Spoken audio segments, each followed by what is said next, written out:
સૌને પ્રણામ. અનંત ઉપકારી ચરમ તીર્થંકર પરમાત્મા મહાવીરદેવના ચરણોમાં વંદના કરીએ. પુરુષાદાનીય પ્રગટ પ્રભાવી શ્રી ચિંતામણી પાર્શ્વ પ્રભુના ચરણોમાં વંદના કરીએ. પૂજ્ય આચાર્ય ભગવંતો, ઉપાધ્યાય ભગવંતો અને સર્વ સાધુ સાધ્વીજી ભગવંતોના ચરણ કમળમાં ત્રિકાળ વંદન કરીએ. આરાધક શ્રાવક શ્રાવિકા ભાઈ બહેનો સૌને સાદર પ્રણામ. દેવગુરુ સુપ્રસાય બધા સુખ શાંતિમાં હશો.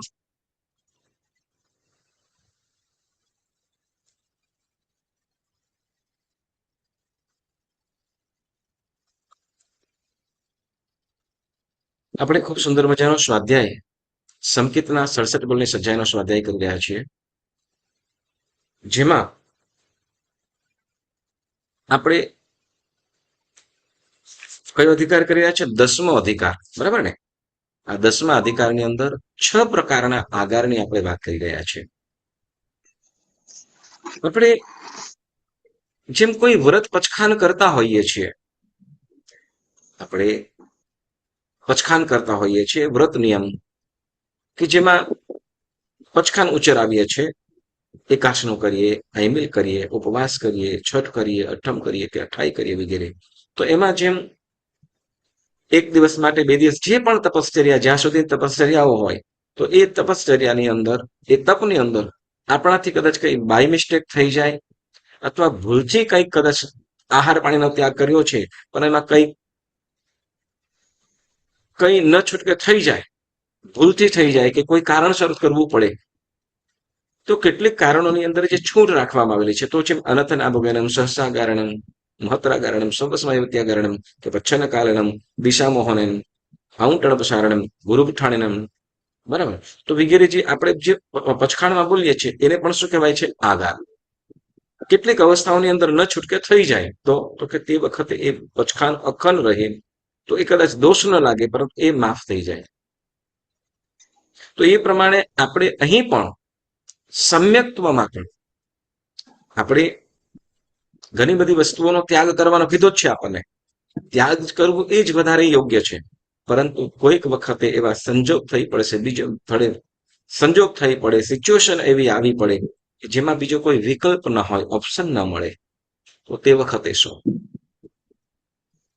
આમ તો ગઈ વખતે નાનકડું પદ ગાયું હતું મેં, જેમાં કીધું કે તું તારે કે પરમાત્મા પાસે પ્રત્યેનો ભરોસો કેવો હોય, જીનેશ્વર પ્રભુ પાસેનો. આપણે ઓલું ભક્તિની અંદર ગાતા હોઈએ, તું તારજે, ડૂબાડજે, જીવાડજે કે મારજે, તું તારજે કે ડૂબાડજે, તર છોડજે, સ્વીકારજે, સગડું તને સોંપી દીધું મારા આદેશ્વર ભગવાનને. બરાબર ને? આવા પદ ગાતા હોઈએ છીએ આપણે, કે પરમાત્મા જે પણ થાય તારા હવાલે, મેરા જીવન તેરે હવાલે, પ્રભુજી છે પલ પલ તું હી સંભાલે. એ પરમાત્માને સંપૂર્ણ સમર્પણ. પરંતુ કોઈ વખતે હવે જેને સોંપી દીધું છે, કેટલાક જીવો એવા પણ રહ્યા છે કે સમ્યક ગ્રહણ કર્યું, કે સમગ્ર પરમાત્મા પ્રત્યેની શ્રદ્ધા, બસ હવે અરિહંત એકમાત્ર શરણ માત્ર અરિહંતનું, બીજું કોઈનું પણ નહીં. એવા આત્માઓ પણ થઈ ગયા છે, એવા જીવો પણ થયા છે કે પોતાના પ્રાણાંતે પણ, જેમ કીધું ને આપણે અહીંયા, આપણે દંતદંતી જ કીધું, એવું આપણે શબ્દ આવ્યો. હાથી દાંતની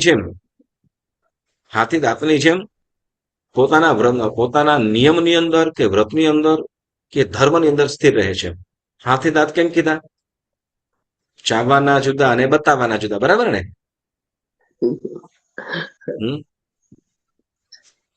દંતી દંત એમ કીધું, એટલે હાથીના દાંત જેમ શું કહેવાય, કે ચાવવાના જુદા અને બતાવવાના જુદા, બરાબર ને? એ જ વાત કીધી હતી ને અહીંયા.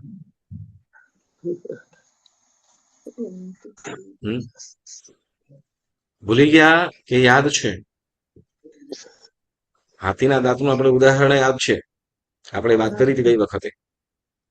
કોને ખ્યાલ છે?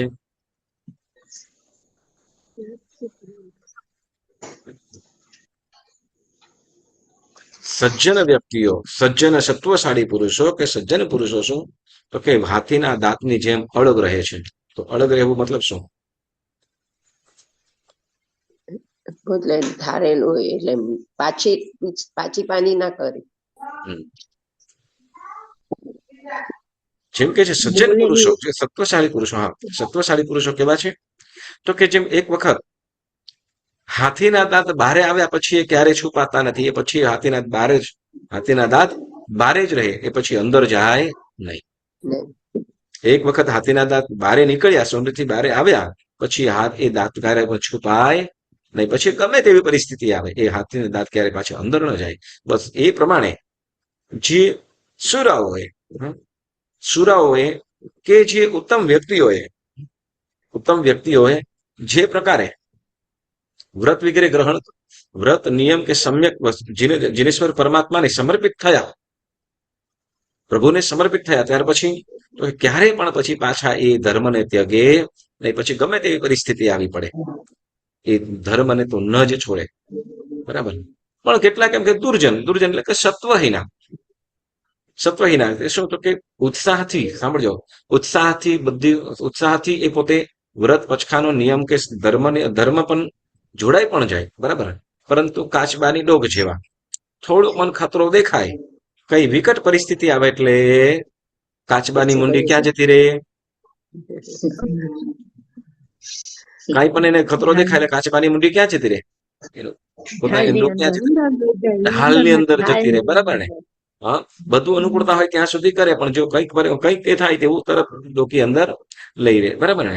તેમ શું કે દુર્જન વ્યક્તિઓ શું? તો કે અનુકૂળતા હોય ત્યાં સુધી બધું કરે, અનુકૂળતા હોય ત્યાં સુધી બધું પર કરે, પણ જ્યાં અનુકૂળતા ન હોય તો જરાક કંઈક થોડું આડું થાય એટલે તો પછી ધર્મ મૂકી દે, છોડી દે. બરાબર. તો એવા એને દુર્જન કીધા કે સત્વહીના એમ કીધા. તો સત્વશાળી કોણ છે? તો કે જે કોઈ પણ રીતે ધર્મ, વ્રત, પચખાન ગ્રહણ કર્યું, સમ્યક પછી જીનેશ્વર પરમાત્માને સમર્પિત થયા પછી કોઈ પણ રીતે ન જ કરે. બરાબર ને? પરંતુ હવે એમ કે કદાચ એવા પેલાના સમયની અંદર વર્તમાન સમયની અંદર પણ ગમે તે થવું તે થાય, જે પ્રભુને સમર્પિત છે એ તો છે જ, એમાં કંઈ પણ નહીં. પરંતુ કેટલાક જીવો, બધા જીવો સત્વશાળી એવા હોતા નથી. તો એવા જીવો માટે શું કરે છે? તો કે કદાચ ઉત્સાહભેર એને ધર્મ અંગીકાર કર્યો, પ્રભુના વચનો અને પ્રભુ પ્રત્યેની શ્રદ્ધા અને પ્રભુએ બતાવેલા ધર્મની અંદર સ્થિરતા કરી, પરંતુ કંઈક પરિસ્થિતિ એવી આવી પડી અને કદાચ ન છૂટકે મિથ્યાત્વ દેવી દેવતાઓને નમન કરવું પડે, નમન પૂજન. કેમ કે આપણે જે આગળ 10મા અધિકારની અંદર 6 આગાર કહીએ છીએ, તો 9મા અધિકારની અંદર આપણે 6 પ્રકારની જય નાખી દીધી કે જે ત્યાગવું જોઈએ. બરાબર ને? આપણે આવ્યું છે ને 6 પ્રકારની જૈન આવી છે ને? કઈ? વંદન, નમન, દાન, અનુપ્રદાન, આલાપ, સંગ્રહ. બરાબર ને? 6 પ્રકાર. બરાબર. આનું આપણે સારી રીતે સમજી ગયા. બરાબર. તો હવે મતલબ શું? તો કે મિથ્યાત્વીઓના ધર્મગુરુઓને કે મિથ્યાત્વીઓની જે પ્રતિમાઓ હોય કે એના મિથ્યાત્વીના ધર્મ, મિથ્યાત્વના એના દેવગુરુઓ, તો એઓને પણ નમન કે વંદન કરવું નહીં, પૂજન કે દાન અનુપ્રદાન કરવું નહીં, આવો નિયમ. કારણ શું? તો કે આ બધું શું છે કે સમ્યક્ત્વને ધર્મથી દૂર કરે છે. શું? સદધર્મથી દૂર કરે. જેમ કહેવાય ને, આપણે કહીએ ઘણી વખત કહેતો હોય કે શું કે સોનાની અંદર કદાચ પિત્તળ મિક્સ કરે તો શું થાય? પિત્તળનો ભાવ વધી જાય. બરાબર ને? વધી જાય કે નહીં? સોનાની અંદર પિત્તળ જો અંદર મિક્સ કરી દેવામાં આવે તો પિત્તળનો ભાવ વધી જાય કે નહીં? સોનાનો વધી જાય. સોનાનો વધે. સોનાનો જે હોય છે પિત્તળનો વધી જાય, સોના સાથે સંગ થઈ જાય તો. કોનો વધ્યો? એમાં મિક્સ થઈ ગયું એટલે મિક્સ થઈ ગયું. હા, મિક્સ થઈ ગયું. કોની સાથે થયું? સોના સાથે. એટલે પિત્તળનો ભાવ શું થઈ ગયો? વધી ગયો. બરાબર ને? વધી ગયું ને? બસ એ જ પ્રમાણે. તો સારું કહેવાય કે ના સારું કહેવાય? કેમ?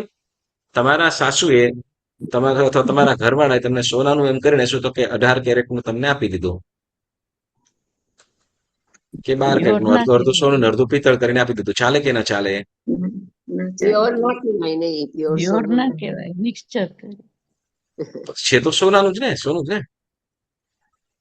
તો કે નહીં. શું ત્યાં કે જો એમાં મિક્સ જે થાય ત્યારે શું તો જોયું કે એની જે શુદ્ધતા છે, એનો જે પ્રભાવ છે, હમ, એનો જે પ્રભાવ છે કે એની શુદ્ધતા છે ઘટી જાય છે. બરાબર ને? એમ શું તો કે સમ્યક્ત્વ છે. સમ્યક્ત્વની જો આપણે સમ્યક્ત્વને, હમ, એક સિમ્પલ વસ્તુ છે.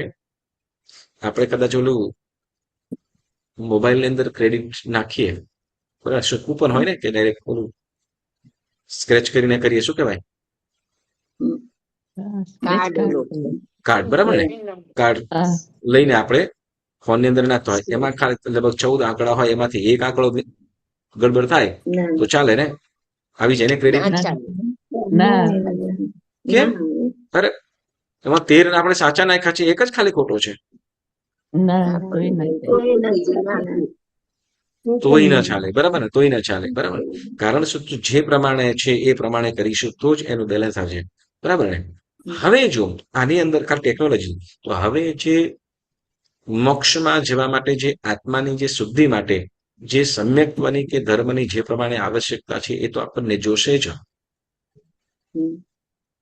ખ્યાલ આવ્યો? કદાચ ક્રેડિટની અંદર તમે ગમે તેમ કરીને કદાચ છેડછાડ કરીને કદાચ કરી શકાય, પણ આની અંદર એ થઈ શકતું નથી. એટલે તો કે હવે શું કે છે, એટલે કે જે પ્રમાણે વ્રત પચખાન વગેરે કર્યા, તો હવે કે જે જીવો પામ્યા છે, આપણે આ જે સમ્યક્ત્વની આવશ્યકતા શેના માટે છે? તો કે મોક્ષમાં જવા માટે. શેના માટે? મોક્ષમાં જવા માટે સૌ પ્રથમ આવશ્યકતા હોય તો એ સમ્યક્ત્વની. બરાબર. અને સમ્યક્ત્વ જો મિથ્યાત્વ સાથે મિક્સ થાય તો કે જે સમ્યક્ત્વનો પ્રભાવ રહે, સમ્યક્ત્વના કારણે જે આપણને ઉપલબ્ધિ થાય, આત્મિક ગુણોની પ્રાપ્તિ થવી જોઈએ, એ થાય નહીં. કારણ શું? તો કે મિથ્યાત્વ પડી ગયું છે. તો સમ્યક્ત્વને જેટલું સમ્યક્ત્વ વિશુદ્ધ, એટલો જ આપણો આત્મા શુદ્ધ બનવી મોક્ષ તરફ આગળ વધશે. મતલબ વીરતી કે ગુણ સ્થાનકો આદિ ઉપર આગળ વધી શકે, ચડી શકે. તો એવા, એટલે અહીંયા એમ કે છે કે ઉત્તમ જીવો છે, સત્વશાળી જીવો છે, વીર પુરુષો છે, એ વ્રત પચખાન વગેરે કર્યા પછી એનાથી પાછા ક્યારે પણ ફરતા નથી. પરંતુ કેટલાક જીવો સમજો કે ઉત્સાહસભર ધર્મ આરાધના કરે, પરંતુ કોઈ પરિસ્થિતિ આવે તો બધા એ રીતે ટકી શકે નહીં. બધા એ રીતે ટકી શકે નહીં, કે બધાનું સત્વ સરખું ન હોય. ત્યારે એ કદાચ કોઈ વખતે એને કોઈ પરિસ્થિતિ આવી પડે, અને તે વખતે કદાચ મિથ્યાત્વ દેવી દેવતાને કદાચ નમન વંદન પૂજન કરવા પણ પડે, તો પણ શું તો કે એને જ્યારે સારું થઈ જાય, મતલબ પરિસ્થિતિ સારી થઈ જાય, અને ફરીથીને પણ ધર્મ સ્વીકારે, અને જે પોતે સેવેલા પાપ અતિચારો કે એનું જે મિથ્યાત્વ દેવી દેવતાઓ વગેરેનું નમન કરેલું હોય, અને એના દ્વારા અતિચાર કે દોષ લાગ્યા હોય, તો એની આલોચના વગેરે કરીને પાપ શુદ્ધિ કરી શકે છે. બરાબર. પરંતુ પરિસ્થિતિને આધારે તો એ કરવું પડ્યું, તો એ કરવું પડ્યું, પછી આલોચના કરી, તો એ વચ્ચે કન્ડિશન છે. તો કેવી પરિસ્થિતિઓની અંદર કદાચ કરવું પડે, તો એ છૂટ છે. કોના માટે છે? કે સત્વહીના એટલે કે આપણા જેવા. આપણે સત્વહીના છે એમ નહીં સમજવાનું. સત્વહીના છે એમ નહીં સમજવાનું. પરંતુ કે ન કરવું, પણ ક્યારેક એવી પરિસ્થિતિ થઈ પડે, છૂટકો જ નથી. ત્યારે એમ કે છે, કયા આપણે તો 6 પ્રકારના આગળ કીધા છે. રાજાભિયોગ, પછી ગણાભિયોગ, બલાભિયોગ, દેવાભિયોગ, પછી ગુરુ અભિયોગ અને વૃત્તિ દુર્લભ ઉપયોગ. બરાબર. તો એમાં આપણે ગઈ વખતે રાજાભિયોગની વાત કરી હતી. એના પહેલા કયો? રાજાભિયોગ અને ગણાભિયોગ. કોઈને ખ્યાલ યાદ છે? એમાં આપણે કોઈ કવિની વાત કરી હતી.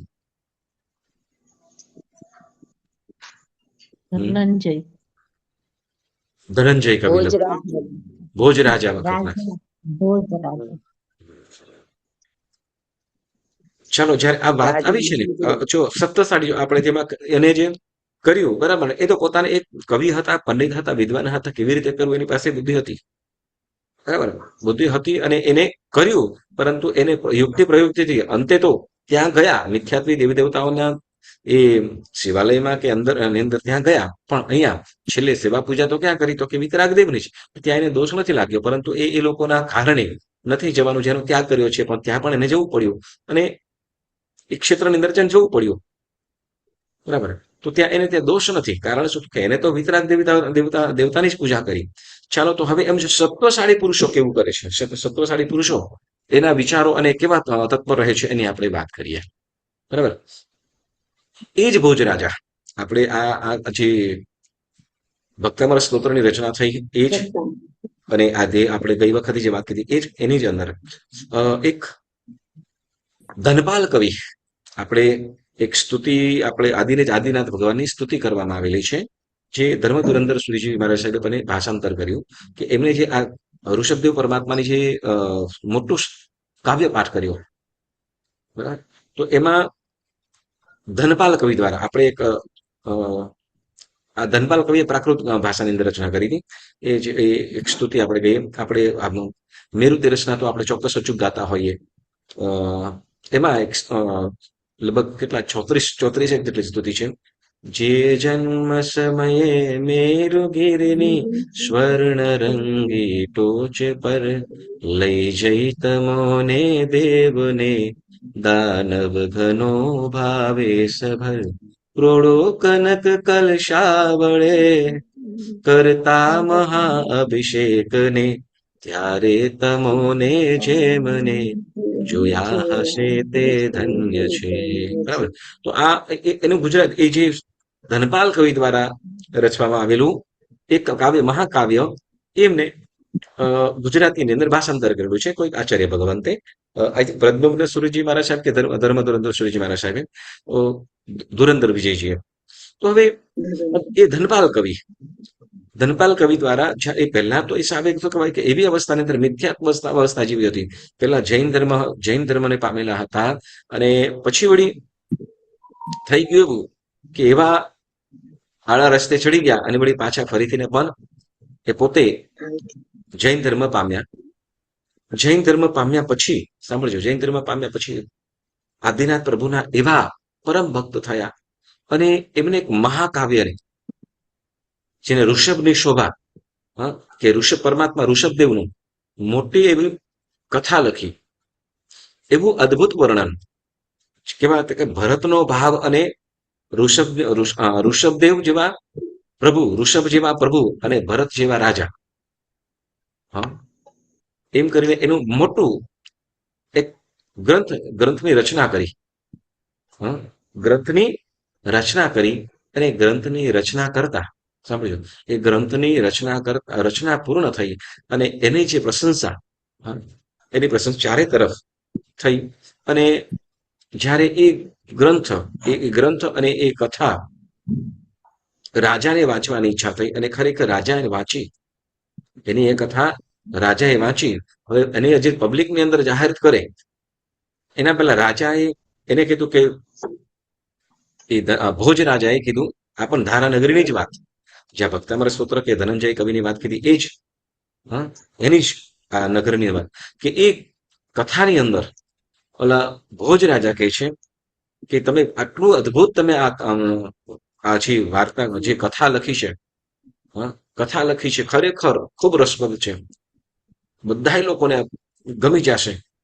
ખાલી શું કે તમે મારા માટે ખાલી 2 વસ્તુ કરો, 2 વસ્તુ કરો, પછી તમને ખુશખુશાલ કરી દઈશ, અઢળક ધન સંપત્તિ આપીશ, ખુશખુશાલ કરી દઈશ. બરાબર.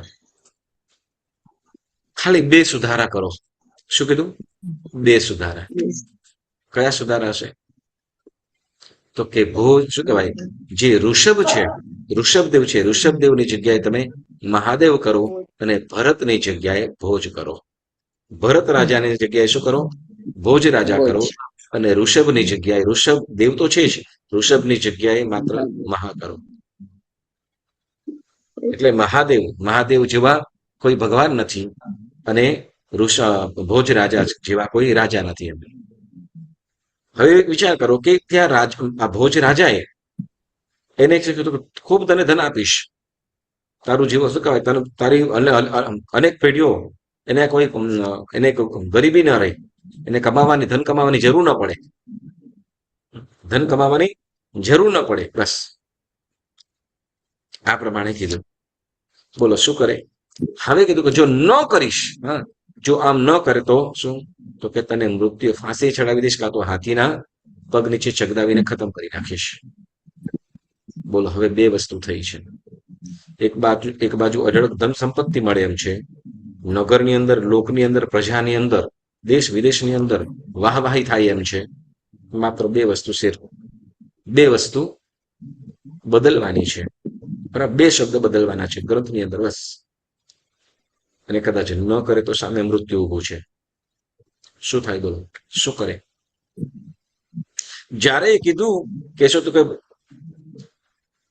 ઓફરો કરી અને એક બાજુ સજા પણ, શામ કામ દંડ ભેદ બધું જ છે. આ બાજુ ધનપાલ કવિ કેવા સત્વશાળી, આ સત્વશાળી પુરુષોની વાત કરીએ છીએ, એમાં આ વાત છે. ધનપાલ કવિએ કીધું કે મહારાજ, એ તો શક્ય જ નથી. અહીંયા રાજા છે પાછો, ભોજ રાજા, જેમાં રાજા વાજાને વાંદરા, કોઈ ભરોસો. વાંદરું કઈ જગ્યાએ ક્યારે ફલાંગ મારે ને ક્યારે શું કરે કાંઈ ખબર પડે નહીં. બરાબર ને? અને એવી રીતે રાજા પણ ક્યારે શું કરી દે કાંઈ ખબર ન પડે. આપણે પણ એવું થાય ને કે ગમે ત્યારે શું કહેવાય, ગમે ત્યારે સપનામાં શું આવે ખબર નહીં, અને સવારે ઉઠીને ભાઈ આ નિયમ થયો છે, આ કાયદો લાગુ કર્યો છે. આવું થાય છે ને?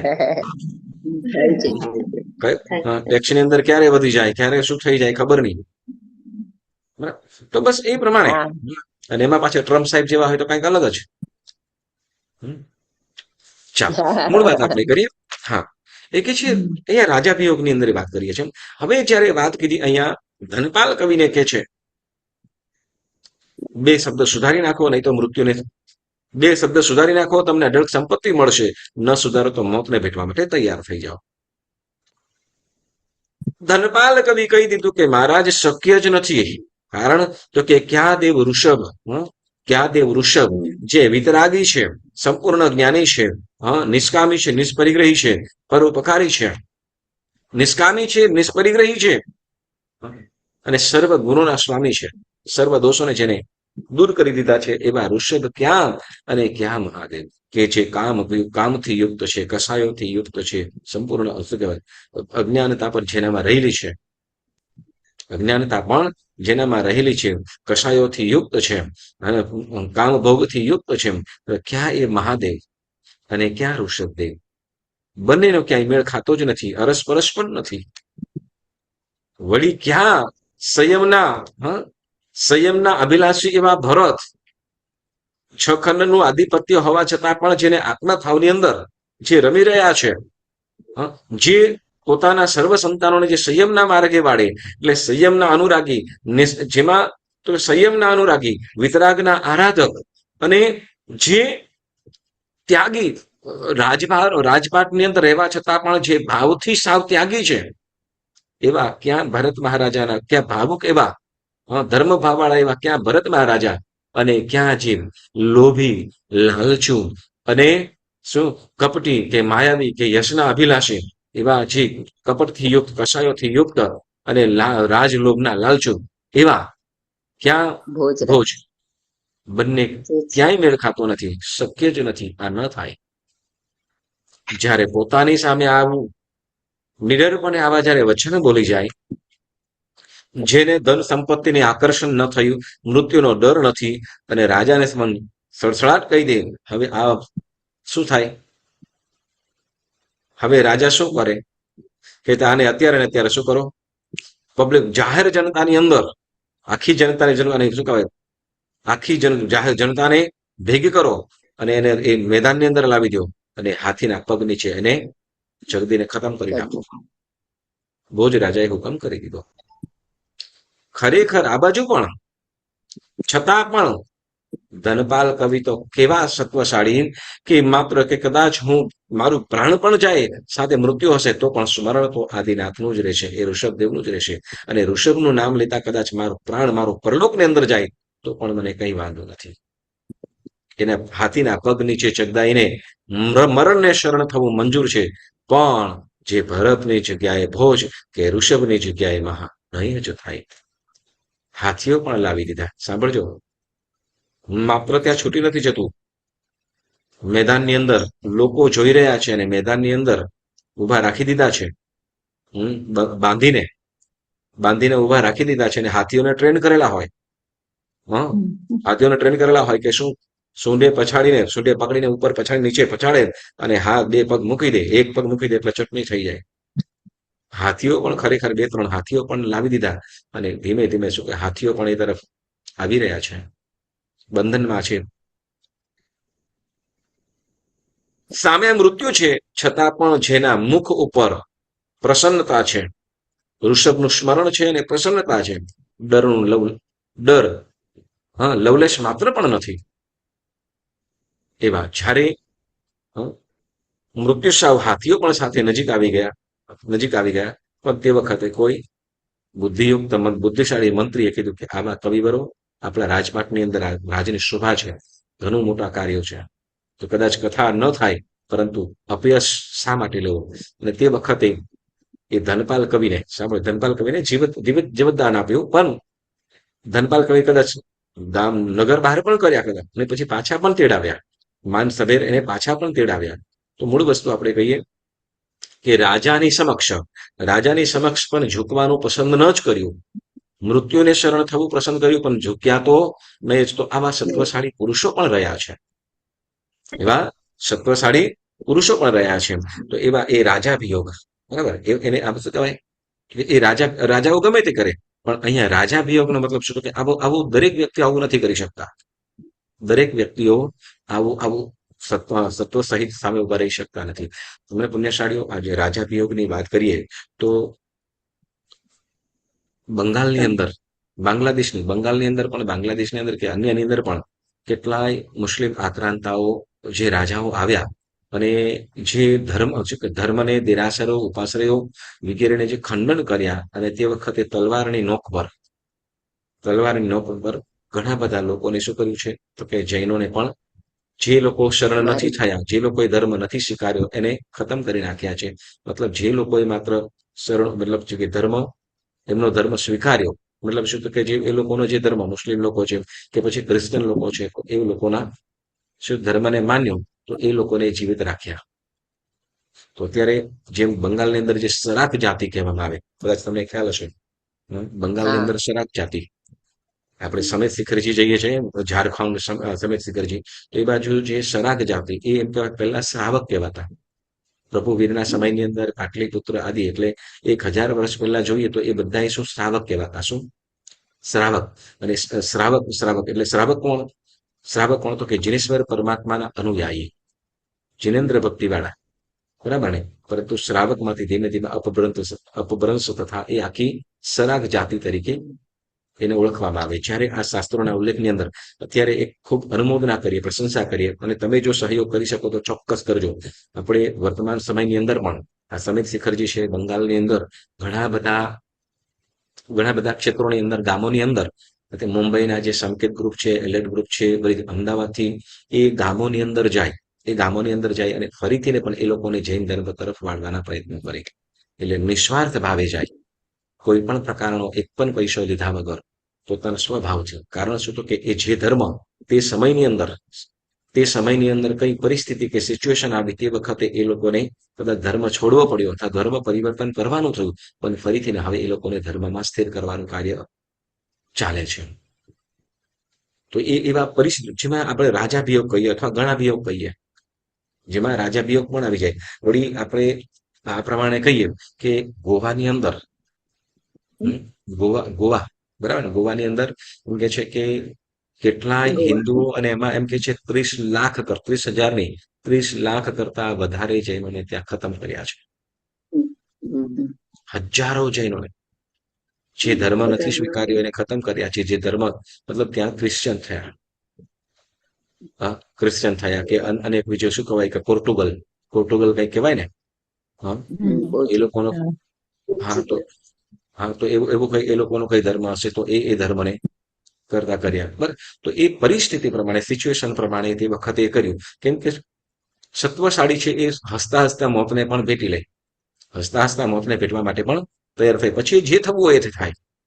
જેમ કીધું ને કે હાથી દાંતની જેમ શું કહેવાય કે જેમ હાથીના દાંત બહાર નીકળ્યા પછી કાંઈ નહીં, એટલે કે દળ ફરે વાદળ ફરે ફરે નદીના પૂર, દળ ફરે વાદળ ફરે ફરે નદીના પૂર, સુરા બોલે કદી ના ફરે ચાહે પશ્ચિમ દેશો. એટલે જે શુરવીરો છે, સત્વશાળી પુરુષો છે, એક વખત જયારે ત્યાગ કર્યો જે વસ્તુનો સંકલ્પ કર્યો, નિયમ કર્યો, એ મરણાંતે પણ એને ત્યાગતા નથી. વળી એ રીતે જેમ કહેવાય કે વર્તમાન સમયની અંદર પણ છેલ્લા લગભગ અત્યારના સમયની અંદર પણ ઓકે કે જ્યારે બંગાળની અંદર અત્યારે તો રિસન્ટલી આપણે શું કહેવાય 4 દિવસ પહેલા 4 તારીખે જ બંગાળની અંદર શું કહેવાય બીજેપી સરકાર આવી 4 દિવસ પહેલા, કદાચ ઇલેક્શન તમને ખ્યાલ હોય તો. હવે એ પહેલા જ સાંભળજો, એ પહેલાની જે વાત કરીએ એટલે આપણે છેલ્લા 15 વર્ષની વાત કરીએ, છેલ્લા 15 વર્ષની વાત કરું છું, 25-50 વર્ષની વાત નહીં, બરાબર. તો એની અંદર પણ શું થાય તો કે જે જૈન પણ હતા અને હિન્દુ હિન્દુ ધર્મ પણ ચાહે જ્યારે હિન્દુઓનું પલાયન પહેલું, જૈન જૈન લોકો હોય ને એનું પલાયન પહેલું થઈ જાય. કેમ તો કે અહિંસાનું પાલન કરતા હોય ને, મતલબ જ્યાં પોતાના મન પરિણામો વગેરે સાવ કલુષિત થતા હોય તો એ ક્ષેત્રનો ત્યાગ કરી દેવું, એ શાસ્ત્રની અંદર આપણને કીધું છે. તો પરંતુ જ્યારે ધર્મ તીર્થ ક્ષેત્ર વગેરે રક્ષાની વાત આવે ત્યારે તો કે તે વખતે ડટીને સામનો પણ કરવો પડે. તો હવે ધર્માંતરણ કેવી રીતે થઈ જાય એની વાત કરીએ કે આ 15 મેક્સિમમ 20 વર્ષ, બરાબર, 15 વર્ષ તો પાકું છે. તો એ 15 વર્ષની અંદર અમુક એવી પ્રજાતિ, મતલબ મુસ્લિમ જાતિઓ ત્યાં આજુબાજુની અંદર આવી જાય અને ત્યાં પછી શું કે લોકો જે કદાચ ત્યાં દર્શન વગેરે કરવા માટે જતા હોય તો એ લોકોને પણ હેરાન કરે. અને હવે ત્યાં રહેતા હોય, આજુબાજુની વસ્તી એ થઈ ગઈ હોય એટલે તો કે ધીમે ધીમે હેરાનગતિ કરે, પરેશાન ગતિ કરે, ગમે તે રસ્તાની અંદર મતલબ ઘરની બહાર નીકળવું પણ મુશ્કેલ પડે. અને પછી ધીમે ધીમે હવે કોઈની પાસે કઈ હોય નહીં, કોઈની પાસે કોઈ રક્ષણ પ્રોટેક્શન ન હોય એટલે ધીમે ધીમે શું તો કે તમે કાં તો નીકળી જા, કાં તો પછી તું પણ મુસ્લિમ બની જા, અથવા એ ધર્માંતરણ કરાવી લે. એ શું થયું તો કે ગણાભિયોગ. શું? ગણાભિયોગ. અને જે ધર્મ ક્ષેત્ર છે, તમે કદાચ અત્યારે કહીએ આપણે વર્તમાન સમયની અંદર કે વારાણસીની અંદર અને બનારસની અંદર છે, કાશી અને બનારસની અંદર એટલા બધા આપણા જિનાલયો અને જે ધીમે ધીમે શું થયું તો કે જૈન લોકો ત્યાંથી પલાયન થયા. કારણ શું તો કે ત્યાં ધર્માંતરણ થવું અથવા ધર્મ ન કરી શકીએ એટલે ત્યાંથી પછી ક્ષેત્રને છોડી દે, એક ક્ષેત્રને છોડી દે અને અંતે પછી તો કે એક ક્ષેત્રોને જે નથી છોડ્યા તો એ લોકો પછી કોઈ આલમન ન રહે અને અંતે બળજબરીથી કરીને પણ શું તો કે એને ધર્મ પાછો કરાવી દે. તો એવી રીતે પાછું શું કહેવાય અત્યારે ઘર વાપસી ચાલે. ઘર વાપસી એટલે ઘરે પાછા ફરવા, મતલબ શું તો કે સંજોગ વસાત, સાંભળજો, સંજોગ વસાત કે મજબૂરીના કારણે જે કદાચ ધર્મ છોડીને બીજા ધર્મમાં ગયા અને ફરીથીને પણ પાછા શું તો કે એ વિશેષ ક્રિયાઓ વગેરે કરીને પાછા પોતાના મૂળ ધર્મની અંદર સ્થિર થવું, તો એ શું કહે છે ઘર વાપસી એને કીધું અત્યારની ભાષાની અંદર. તો એવી રીતે કદાચ સંજોગ વસાત સંકલ્પ કરેલો અને મિથ્યાત્વી દેવી દેવતાઓ વગેરેને કદાચ નમન વંદન પૂજન વગેરે કરવું પડ્યું, પરંતુ સંજોગ સારા થઈ ગયા એટલે ફરીથીને પણ એ પાછો મૂળ ધર્મ, આપણે જે વિતરાગ પરમાત્માનો ધર્મ, એને ફરીથીને પણ આપણે આરાધી શકીએ. તો એવું આ જે આપણે આ ન છૂટકે કરવું પડ્યું, મજબૂરીના કારણે કરવું પડ્યું, તો એને કીધું રાજાભિયોગ. પછી કીધું ગણાભિયોગ. કયું? ગણાભિયોગ. બરાબર. હવે હા, ગણાભિયોગ. પછી કે છે ત્રીજા નંબરમાં કોઈ કીધું બલાભિયોગ. કયો? બલાભિયોગ. બરાબર. ગણાભિયોગની અંદર લોકોનું ટોળું, જેમ શું કહેવાય કે ભાઈ ઘણા બધા ઓકે, હવે આપણે બલાભિયોગની વાત કરીએ. બરાબર. બલાભિયોગ એટલે ચોર, લૂંટારા કે લશ્કર, ધાડપાડુઓ જેવા કે પછી બલવાન પુરુષો અથવા બળવાન શત્રુઓ, બરાબર, અને કોઈ વિશેષ વ્યક્તિઓની પરવસતાના કારણે, વિશેષ વ્યક્તિ એટલે કોઈ તાકતવર વ્યક્તિ હોય, સત્તાધીશ હોય, અને એઓના કારણે શું કરવું પડે તો કે જે મૂળ ધર્મ છે એ લોકોના દેવી દેવતાઓને નમન વંદન કરવા પડે, નમન વંદન વગેરે કરવા પડે. એટલે સમ્યક્ત્વને શોભે નહીં એવું કદાચ કાર્ય કરવું પડે, બરાબર ને? તો એ કરવું પડે અને કર્યું. કરવું પડે એટલે કરવું, બરાબર. કરવું પડે ત્યારે કરવું પડે છે, બરાબર. તો એને શું કહેવાય છે તો કે ત્રીજો બલાભિયોગ. કરવાનું નથી પરંતુ ન છૂટકે કરવું પડે. કદાચ તમને ખ્યાલ હોય 2 વર્ષ પહેલા, સોરી ગયા વર્ષે જ ખ્યાલ છે એક આ સમયની અંદર લગભગ એક્ઝેક્ટ વર્ષ થયું, પહેલગામની અંદર એટેક થયો, ખ્યાલ છે ને? કાશ્મીરની અંદર પહેલગામની અંદર એટેક થયો તો શું કર્યું? બંદૂકની નોક પર, જેને શું કહેવાય કે ભાઈ તમારું નમાજ પઢ, તમારો નમાજ પઢ, એ બોલ, ના આવડે તો આવડતું હોય તો છોડી દે, ના આવડતું હોય તો ઉડાડી દે. આવું થયું હતું ને, હા બરાબર. હા તો એવી રીતે અનેક પ્રકારનું પાકિસ્તાનની અંદર અને અન્ય દેશોની અંદર પણ શું, તો કે ક્રિશ્ચિયનની અંદર હોય તો ક્રિશ્ચિયનની અંદર, મુસ્લિમની અંદર હોય તો કે એ લોકોને કાં તો મુસ્લિમ બની જાઓ, નહીં તો ખતમ કરી નાખે. હવે ન કરવા, ન સ્વીકારે તો ત્યાં ને ત્યાં શું, ગળા રેસી રેસીને મારે. ગળા રેસી રેસીને મારે એટલે શું, કે આમ કરપીની હત્યાઓ કરે. એટલે જે સત્ય, એટલે હવે જે સત્વશાળી હોય, બરાબર, સત્વશાળી હોય એ લોકો તો શું, તો કે ધર્મ માટે ગમે તે થવું હોય, હું અન્ય ધર્મ તો ન જ સ્વીકારું, મૃત્યુને ભલે શરણ થવું પડે, એવા પણ જીવો છે. વળી પરંતુ બધા એવા પરાક્રમી નથી હોત. તો એવા જીવો માટે શું, તો કે તે વખતે કદાચ એના ધર્મને સ્વીકારી પણ લે. ઘણા બધા જીવો, ઘણા બધા જીવો એ શું કરે, તો કે એના ધર્મને સ્વીકારે. એટલે કે ચોર, બરાબર, ચોર, પછી કે લૂંટારાઓ, ધાડ પાડવો, જેમાં ટેરરિસ્ટ પણ આવી જાય, બરાબર. પછી કે બળવાન પુરુષો, બળવાન એટલે જે, હવે સમજો કે આપણે ગળે પાણી એ નથી કરતા. જેમ શું કહેવાય કે ભાઈ, કોઈ પહેલાના સમયની અંદર ટેક્સ વગેરે તો ખરું, પરંતુ તો કે અમારા દેશની અંદર કે રાજ્યની અંદર એવું હોય તો શું, તો કે અમારા દેવ દેવતા છે એને પહેલા માનો, એને નમન કરો, એની ભક્તિ કરો, પછી તમને આગળ વાત કરીએ. પહેલી કન્ડિશન એ કરે, બરાબર. તો આવું પણ હોય. તો એટલે તે વખતે કદાચ કોઈ ઓચિંતાનો કોઈ રાજા આવે, આપણે જેમ શું કહેવાય, આની અંદર આપણે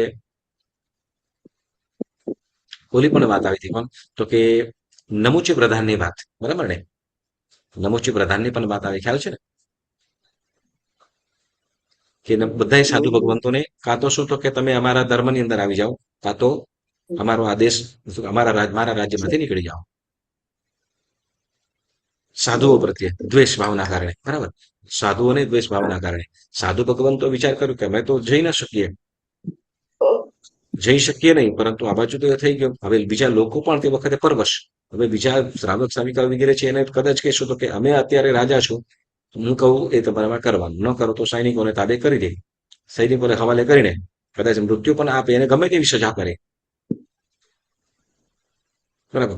એટલે એ પ્રમાણે અહીંયા પણ જ કે છે, બલ અભિયોગ એટલે કે વિશેષ વ્યક્તિઓ હોય, રાજાઓ વગેરે હોય, કે પછી ચોર લૂંટારું લશ્કરું જે પણ હોય, તો એઓના કારણે ન છૂટકે કરવું પડે, તો એને શું કહેવામાં આવે છે, બલાભિયોગ. બલાભિયોગ. ખ્યાલ આવે છે? આપણો જો એક વસ્તુ યાદ રાખજો, આપણો જૈન ધર્મ માત્ર નિશ્ચય જ નહીં, પરંતુ વ્યવહાર પણ છે. કેટલાક છૂટકે, એટલે સાવ સાવ શું કહેવાય, સાવ આંધળો ધર્મ નથી, બધું જ ધર્મને આપણે સમજવું જોઈએ. ધર્મને સમજીએ ને તો ઘણું બધું આપણા ધર્મની અંદર શીખવાડે છે. કદાચ ન છૂટકે કરવું પડે તો શું થાય? નથી કરવાનું, યસ, ખ્યાલ છે, નથી કરવાનું ખ્યાલ છે, પણ શું કરીએ? સિમ્પલ વસ્તુ છે, આપણા ચોરી કરાય, આપણાથી ચોરી કરાય, આપણાથી ચોરી કરાય, ન કરાય, બરાબર. છતાંય ચોરી થાય છે કે નહીં? થાય છે. બરાબર. આપણેથી ખોટું બોલાય કે ના બોલાય? છતાંય બોલીએ છીએ કે નહીં? કોઈક વખત બોલવું પડે. ના ના ના ના ના ના ના, બરાબર ને. તો કે ન જીવાની અંદર પણ અહીંયા જયારે વિશેષ હોય છે, જ્યારે વિશેષ હોય ત્યારે તે વખતે આપણને શું કીધું, તો કે જ્યારે ખાસ જ્યારે મૃત્યુ વગેરે, મતલબ જ્યારે ન છૂટકે કરવું પડતું હોય, હા, ત્યારે એ કરવું. કોના માટે કીધું? કોના માટે કીધું આ? બલાભિયોગ.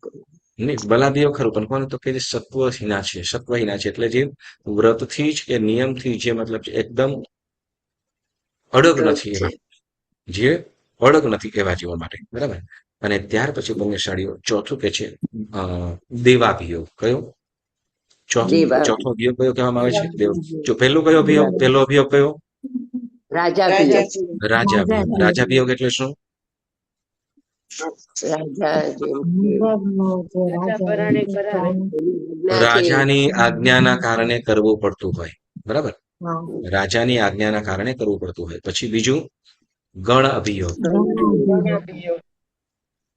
ગણ અભિયોગ એટલે ઘણા લોકોના દબાણ, લોકોના ટોળા સમૂહના કારણે. શું? તો કે લોકો, જેમ કે ઘણા લોકો હોય તો એ ગમે તે થાય, એમાં કોઈને આપણે ફરિયાદ ન કરી શકીએ અને ગમે તે રીતે થઈ શકે. ચાલો આ ગણાભિયોગની વાત આવે છે ને ત્યારે એક વાત ઘણી વખતે ન છૂટકે કરવું પડે. એક વખતે છે ને રાજા અને મંત્રી, હવે એ ગામની અંદર કોઈ પાણી હશે, કોઈ તળાવ કેવું હશે અને એ તળાવનું પાણી પીતા કોઈ એ તળાવની અંદર જેની અંદર લોકો જે એ તળાવનું પાણી વગેરેથી ઉપયોગ થઈ રહ્યો છે અને કોઈએ વિદ્યા નાખી, કોઈએ એ તળાવની અંદર કોઈ ઔષધિ કે વિદ્યા નાખી દીધી કે જેના કારણે એ તળાવનું પાણી જે પણ પીવે ને એ શું તો કે ગાંડા વેડા કરવા લાગે. શું ગાંડા વેડા એટલે શું કે ગમે તેમ શું કહેવાય, ગાંડો તો ગમે તે કરે, બરાબર ને. એક વખતે છે ને પતિ પત્ની બંને જણા વાત કરતા હશે તો પત્ની કે મને કઈ થઈ જાય તો તમે શું કરો, મને કઈ થઈ જાય તો શું કરો, તો કે હું તો ગાંડો થઈ જાઉં. પત્ની પૂછે ના તમે લગ્ન ના કરો, તો કે ગાંડો તો ગમે એ કરે.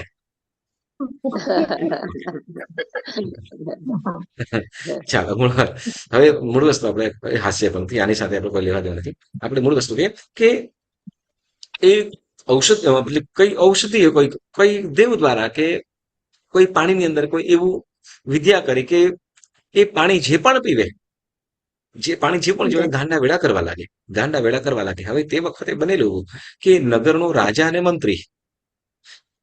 અને મંત્રી કોઈ કામથી બારે ગયા હશે, થોડા દિવસો પછી આવ્યા હોય. જેમ પાણી પીતા પીતા ઘણે ઠેકાણે ઘણા લોકોએ પાણી પી લીધેલું, એ પાણી ઘણા બધા લોકોએ પાણી પી લીધેલું. ગાંડો હોય પોતાના કપડાં પણ ફાડી નાખે, ધૂળવાળા થઈ ગયેલા છે, વાળ પણ ગમે તેવા થઈ ગયા છે, વસ્ત્રો ગમે તેવા કરેલા છે, સ્ત્રી પુરુષો બધા જ એવી ગાંડા વેડા કરે, ગાંડા વેડા કરે છે. એટલે હવે આ રાજા અને મંત્રી ઘોડા લઈને પોતપોતાના ઘોડે સવાર થઈને એ પોતાના નગર તરફ આવી રહ્યા છે.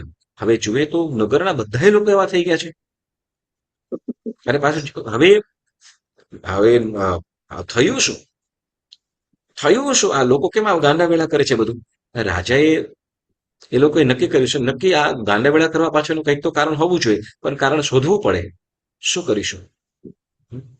પણ હવે પહેલા તો શું તો કે ગાંડા તો શું કહેવાય મારે પણ ખરા ને ગમે તે કરે. હવે ઘણી વખતે શું કહેવાય કે કોઈ ગાંડો હોય, ગાંડો આવી જાય ને ગાંડા વેડા કરે તો એને શું કહેવાય, ન માને તો શું કરીએ, મારી કરીને પણ દૂર ભગાડી દઈએ, બરાબર, મારી કરીને પણ દૂર ભગાડી દઈએ. પણ હવે જંગલની અંદર તો રહેવાય નહીં.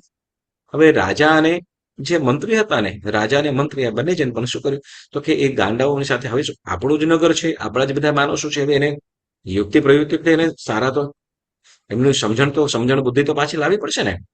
એટલા માટે શું કર્યું તો કે હવે આપણે જો હવે મંત્રી કે છે રાજાને કે જો મહારાજ જો આપણે આ લોકોની સાથે ન રહીએ ને એ લોકો જેમ કરે છે એમ નહીં કરીએ તો એ લોકો આપણને મારશે, એ લોકો આપણને મારશે. કેમ તો કે એ લોકો બધા એક થઈ ગયેલા છે કે બધા ગાંડા છે અને આપણને એ ગાંડા સમજીને આપણને મારશે.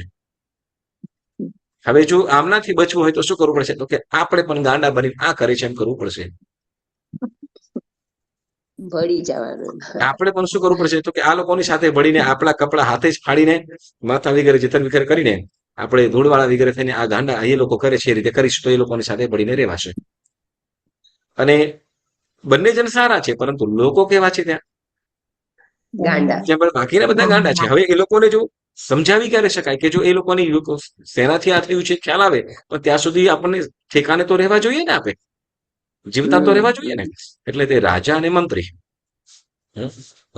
અને મંત્રી એ લોકો પણ શું કર્યું તો કે હવે એ પણ શું પોતાના કપડા પોતાના હાથે જ ફાડી નાખ્યા અને પોતાની રીતે જ બધું કરીને શું તો કે ધૂળ વગેરે કરીને એ લોકો પણ ગબડી કરીને ગાંડાઓ જેમ કરે છે એમ કરવા લાગ્યા. હવે જ્યારે તળાવનું પાણી કે જેનું પાણી સુકાયું અને જ્યારે વરસાદ આવ્યો અને વરસાદનું શુદ્ધ પાણી જ્યારે આવ્યું અને એ પાણી પીતા એ લોકોની જે ઓલું છે ભ્રમિત થયેલી બુદ્ધિ જ્યારે એ પાણી ફરીથી પાણી મળ્યું, શુદ્ધ પાણી મળ્યું અને પાણી મળતા શું થયું તો કે એ લોકો પણ આપણે તો આવું નતું કરવાનું, આપણે શું કરતા, બધાની સાણ સમજણ ઠેકાણે આવી, બરાબર ને. તો એવી રીતે પણ હવે તે વખતે આ લોકોનું બુદ્ધિ કેવી હતી તો કે આ બંને જણ શું નહીં કરે તો રાજાને મંત્રી ગાંડા નથી છતાં એ લોકોને ગાંડા થવાની એક્ટિંગ કરવી પડી, બરાબર ને. તો એ પ્રમાણે ફરીથી આ જે કથાનો સાર એટલો છે શું તો કે કોઈ વખતે લોકોના ટોળાના કારણે કે દબાણના કારણે કદાચ કોઈ વખત કરવું પડે તો એ કરી શકાય, બરાબર, કરી શકાય. આમ દૂર થઈએ વધારે સારું, પરંતુ દૂર થઈને પણ ક્યાં જાઓ, દૂર થઈને પણ ક્યાં જાઓ, બરાબર. તો એટલે તે વખતે કદાચ એ ન છૂટકે કરવું પડ્યું હોય, ન છૂટકે કરવું પડ્યું હોય તો એનું ફરીથી ને પણ શું, તો કે જ્યારે અનુકંપા આવી જાય ફરીથી પણ વિતરાગ ધર્મની અંદર એ ધર્મ આરાધના કરી શકાય. જે આપણે પોતાનાથી ભૂલ થયેલી, જે સેવાય મિથ્યાત્વ દોષ સેવાય, તેનું આલોચના પ્રાયશ્ચિત કરી અને આપણે ફરીથી ને પણ વિતરાગ પ્રવૃત્તિ ધર્મની આરાધના કરી શકાય. તો એ આપણે આ શું કે છે, તો કે ગણાભિયોગ. આજે આપણે કઈ વાત કરી? રાજાભિયોગ, ગણાભિયોગ અને બલાભિયોગ. આ ત્રણ વસ્તુની વાત કરી. આવતી વખતે ફરીથી આપણે 3 વાતોની વાત કરીશું, જેમાં દેવાભિયોગની અંદર દેવાભિયોગની વાત કરીશું, જેમાં ક્ષેત્રપાળ દેવતા, વળી કુળદેવી હોય, કુળદેવતા હોય, ગોત્ર દેવતા હોય, બરાબર, અથવા કોઈ ક્રોધિત થયેલા દેવતાઓ હોય, તો એના કોઈ વખત એની શરતોને માનીને અને શરતોને માનીને એમની કદાચ સેવા પૂજા કરવી પડે, જે સમ્યક્ત્વથી વિરુદ્ધ છે, પરંતુ ન છૂટકે કરવું પડે એમ છે, તો તે વખતે એ કેવી રીતે, અને એ કદાચ કર્યું છતાં પણ શું, તો કે એ સંકેતની અંદર દોષ લાગે નહીં. તો એના માટે કથાઓ પણ છે, એક બે કથાઓ છે, એની વાતો આપણે આવતી વખતે ચોક્કસ સાંભળીશું. જેમાં આપણે કુમારપાળ મહારાજાની પણ વાત કરીશું, વળી ખબટાચાર્ય છે એમની પણ વાત કરીશું, અને બલમિત્ર રાજા અને બીજા પણ એક બે સરસ મજાની કથાઓ છે કે જેને દેવાભિયોગ એની અંદર આપણે સાંભળીશું. દેવાભિયોગ અને પછી ગુરુ અભિયોગ અને વૃત્તિકાંતા અભિયોગ. તો આ 3 અભિયોગની આપણે આવતી વખત ચોક્કસ વાત કરીશું. પુણ્યશાળીઓ, તમે ખૂબ સુંદર મજાનો સ્વાધ્યાયની અંદર જોડાવો છો. બધાની ખૂબ ખૂબ અનુમોદના. આઈ થિંક તમને સારી રીતે બધી વાતો સમજણ પડતી હશે. બધાને સમજાય છે ને? બધાને સારી રીતે સમજાય છે આ વાતો? એક વસ્તુ, આપણને જે આ ધર્મ મળ્યો છે ને, સર્વોત્તમ ધર્મ મળ્યો છે. સર્વોત્તમ જૈન ધર્મ આપણને મળ્યો છે, સૌથી ઉત્તમમાં ઉત્તમ ધર્મ. જો એ બધું મળ્યા પછી પણ જો આપણે ગુમાવીશું, જે આપણે જો ગુમાવી દઈએ સમયને કે ધર્મને, જો એની આપણે અવહેલના કરીશું, આશાના કરીશું અને પ્રમાદ કરીશું, તો એ વસ્તુનો નુકસાની આપણે જ ભોગવવાની છે, બરાબર. તો ખાસ આપણને જૈન ધર્મ ઉપર વિશેષ ને વિશેષ શ્રદ્ધા આવે તો એના ઉપર સદભાવ આવે. સદભાવ હોય ત્યાં એ લોકોની ભક્તિ પણ જાગે, એ લોકોની ભક્તિ જાગે ત્યાં ધર્મ આરાધના થાય અને થાય. તો આજનો સ્વાધ્યાય આપણે અહીંયા સ્થગિત કરું છું. જીના આજ્ઞા વિરુદ્ધ કાંઈ પણ બોલાયું હોય તો મન વચન કાયાથી ત્રિવિધે મિચ્છામિ દુક્કડમ. ગુરુજી, કાલે 495 ની